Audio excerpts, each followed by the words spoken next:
Welcome back to Empower Black Doula.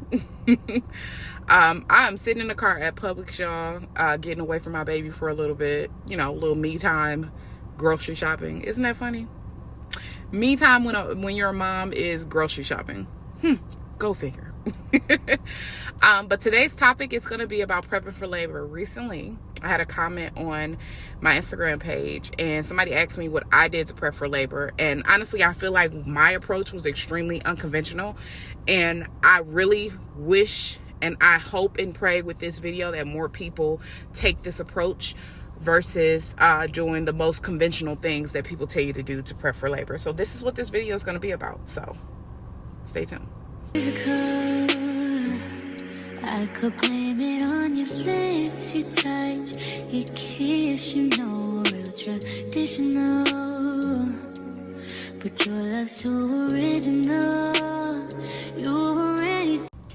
So while I was pregnant, I did not realize how much I would be so easily triggered. When I tell y'all, I was so easily triggered by every little thing that would happen. And now that I'm not pregnant, I realize that was for a reason. I don't think we take into account how much of a transformational period becoming a mom is, especially becoming a new mom. How much of a transformation that's occurring, and those triggers are happening to pull out of you healing. Now, healing is not linear. You will constantly be healing. And trust me, I've been on this healing journey for years. So I'm like a prime example for that. But it's not linear. So don't think that it ends at any point, because it doesn't. It doesn't at all. I think most people don't focus enough on their mental health, which is what I realized very early on that I needed to make sure I prioritize. So I would not speak to people that were interrupting that. I would distance myself as much as possible. So many different factors playing that. So this is my question to you guys. And I'm going to keep talking, but this is my question. How are you mentally? How are you physically? And how are you spiritually? Like, just sit in that. And I want you to ask yourself those questions while pregnant. I genuinely want you to ask yourself those questions. Those 3 questions I feel like are so important. So what did I do to prep for labor? Because I knew my mental health was going to be an issue, I prioritized it. Now, granted, I should have been prioritizing other things like my pelvic floor health, because that was a whole different thing. Once I had a baby, I had so many different issues. But what I truly prioritize is my mental health. So I remember early on me wanting to cry, me feeling like I want to cry, and me telling my midwife, and my midwife telling me to release it. She's like, whatever you need to do to release it, you need to let it go, because that is going to cause a mental block when you're in labor, and we don't need that. One of the things that I did not recognize changes is that mother and daughter relationship with your mother will shift. So without diving too deep into the topic, I was triggered so easily by my birther. And that in its whole, I would go to therapy for it. I would talk to my midwife about it. I would talk to my fiance about it. It was it was something. And here's the thing. I know a lot of doulas have like a niche that they follow. And to be honest, I was one of those doulas that really focused on positioning, which I still do. I still focus on it. But I was just one of those doulas that focused more on that side instead of the mental side. Now being on the end of being a mom, that has shifted totally. So all of those things are extremely great. I'm not telling you not to do it. I'm not telling you not to drink raspberry leaf tea. I'm not telling you not to get on your ball or do any yoga. All of those things are very, very important for labor. But what I'm telling you is to prioritize your mental. If you are going unmedicated, you are going to need to prioritize that. So this is what I want to share with you. So a lot of times we do not, well, let's say this. A lot of times we have a hard time identifying what is our intuition and what is our anxiety or what is our fears. So I'll give you two perfect examples on how to recognize the difference between the two. Okay. So your fear is going to feel panic. You're going to feel, you're going to feel panic. You're going to feel anxious. You're going to feel like you have to do this, right? Intuition, you're going to feel calm. You're going to feel at peace with your decision. So to give you a great example, right? You're in a toxic relationship with the worst man in the entire world. The day that you decide to leave him, how do you feel? Once you are done with that man, how do you feel? Like, I mean, when you are absolutely done, when you are at your ending of it, like, I done been through too much with this man, I'm done. You feel so at peace. You feel like the most calmest you've ever felt. You fought, you've argued, you went back and forth with this person, and then you're silent. That's your intuition. That is what it feels like to know that you are listening and trusting your intuition. So while you're pregnant, any move you make in anxiety, any move you make out of panic or fear, any move you make where you just feel like, oh my God, if I don't do this, this is going to happen. That is straight fear. That is straight anxiety. We don't ever want to move in that way, okay? So these are the things that I did to prep for labor. First things first is I made sure that I saw my therapist as often as I could. If you don't have a therapist, you need to get one. If you're one of those people that believe you don't need a therapist, you need to get one.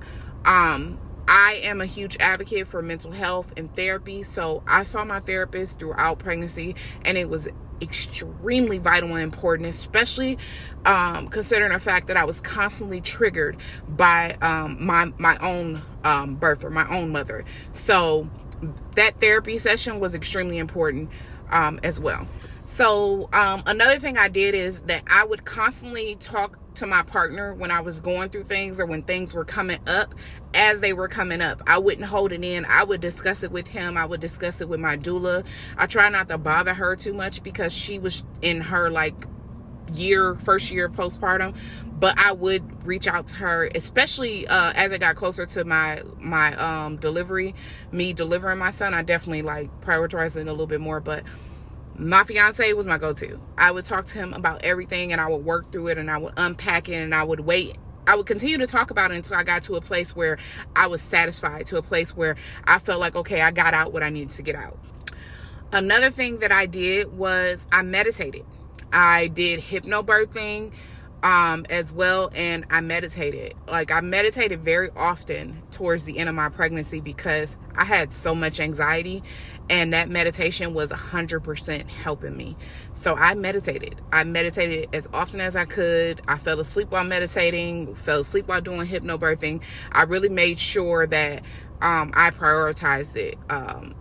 So I meditated. While we're on the topic of meditating, another thing that I did was I took a lot of homeopathic remedies for anxiety because I had really bad anxiety. Even though I'm a doula, experiencing it yourself, experiencing labor yourself, I didn't know what to expect. I didn't know how it was going to feel. So that brought a lot of anxiety for me.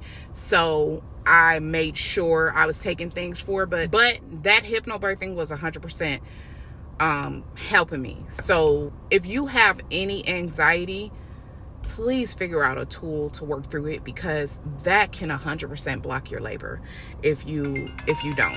Hold on.